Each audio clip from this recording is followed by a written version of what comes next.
Assalamualaikum warahmatullahi wabarakatuh. Auzubillahi minasyaitonirrajim. Bismillahirrahmanirrahim. Summa a'basa wa basar. Kemudian dia berwajah masam dan cemberut karena tidak menemukan kelemahan Al-Quran dalam tanda kurung.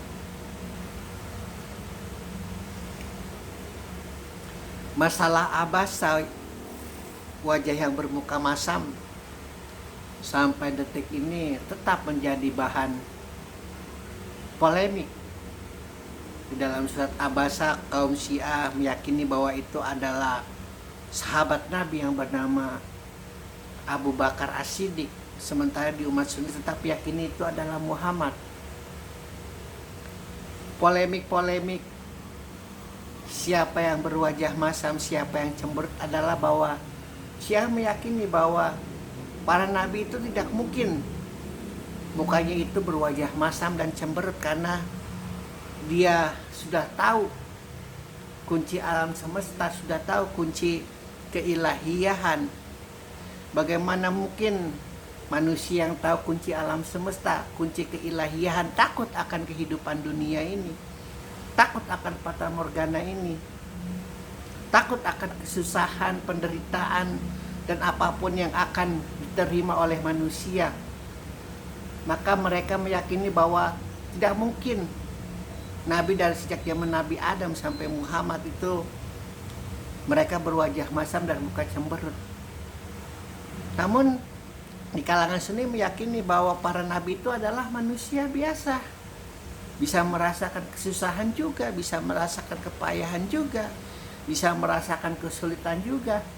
Mereka adalah manusia-manusia yang pada saat tertentu juga mungkin bisa berwajah masam, bisa berwajah cemberut. Karena mereka manusia biasa, tidak ada kelebihan di antara manusia yang lain. Hanya karena usaha manusia itu untuk mendekatkan diri kepada Tuhan, untuk mendekatkan diri kepada Allah, sehingga manusia itu meskipun tetap menerima kesusahan, tetap menerima penderitaan, namun karena kedekatannya dengan Allah lebih sabar, lebih tawakal, lebih tawadu. Begitu. Itu hanya prolog dari apa yang akan kita terangkan tentang Summa abasa wa basar. Ayah Khalid bin Walid juga berwajah masam dan cemberut ketika dia menerima ayat-ayat Al-Quran. Dia tidak bisa menemukan kelemahan, namun tetap dengan wawasannya, dengan pengetahuannya, dengan pengalamannya yang sudah begitu banyak malang melintang, karena dia seorang hartawan, tetap dia dengan segala cara untuk berusaha menemukan kelemahan-kelemahan di dalam Al-Quran dengan segala cara. Ayat sebelumnya adalah kemudian dia memikirkan bagaimana untuk melecehkan Al-Quran. Lalu kemudian dia berwajah masam dan cemberut karena ternyata dia tidak bisa menemukan kelemahan Al-Quran.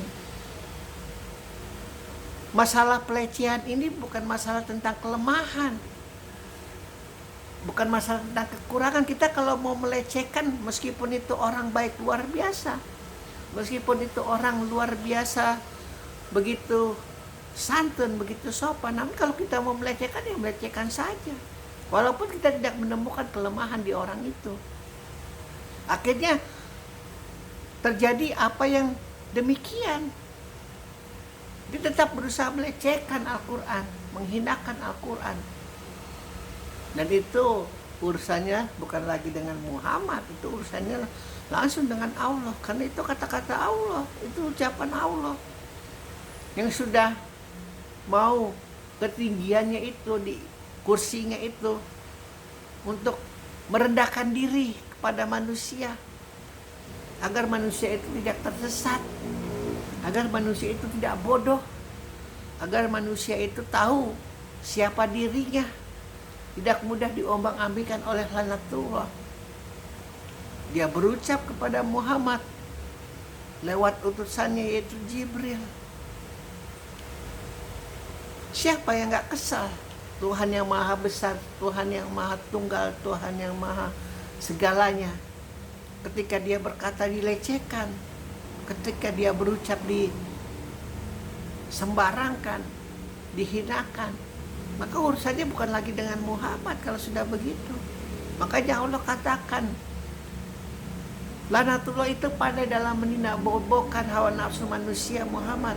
Maka kau bangunkan, bangkitlah, bangunlah dari tidurmu, beri peringatan orang itu, kemudian kembali kepada mihrabmu. Dan atas semua kejadian yang menimpamu Muhammad, bersabarlah karena aku. Bersabarlah karena aku. Karena aku Tuhan yang maha besar. Engkau adalah satu ciri orang yang beriman, orang yang sabar dan gemar menebarkan kasih sayang. Ketika kembali lagi kepada prolog, ketika Allah mengatakan ciri-ciri orang beriman adalah sabar dan gemar menebarkan kasih sayang, apakah pantas Muhammad berwajah masam dan cemberut, apalagi di hadapan seorang buta, apalagi di hadapan seorang yang sangat fakir miskin, yang sangat hina, yang sangat gembel. Makanya dari surat Abasa aja, dari ribuan tahun Sunni dan Syiah saling berkonflik, saling berpolemik.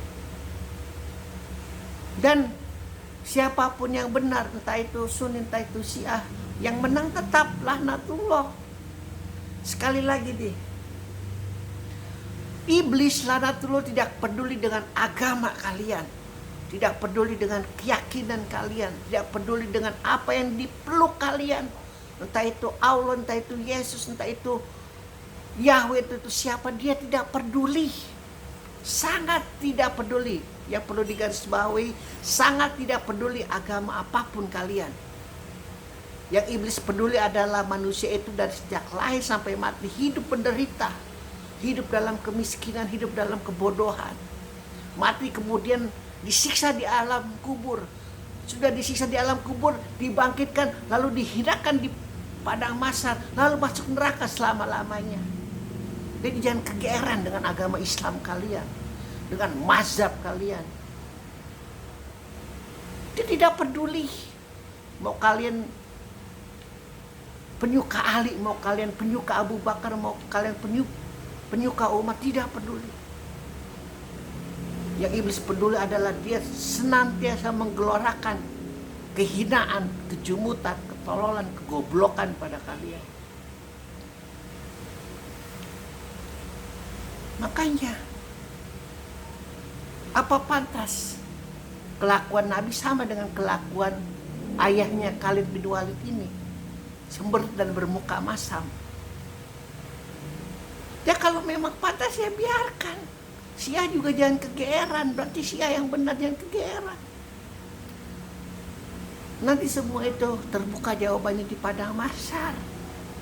Mau kalian keluar otot kalian, leher dari leher kalian, kalau orang sudah meyakini yang satu, mau kalian 1000 kali lahir mati meyakini orang itu, tidak akan bisa. Nikmati apa yang kalian yakini, Syiah dengan Syiahnya, Sunni dengan Sunninya. Karena sekali lagi iblis tidak peduli, sangat tidak peduli.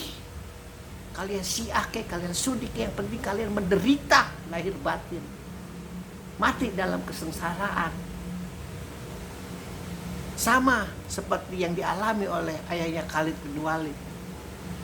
Terus menggelorakan permusuhan kepada ayat-ayat Al-Quran, kepada Muhammad, kepada pengikutnya.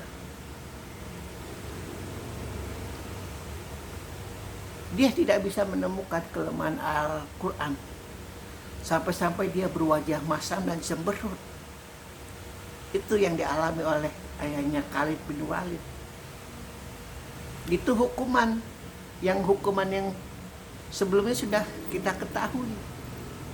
Berusaha apapun dia tidak akan mencapai apa yang dia cita-citakan, yaitu untuk memusnahkan Islam, menghancurkan Islam, meniadakan Islam dari muka bumi ini. Alhamdulillahirabbil alamin.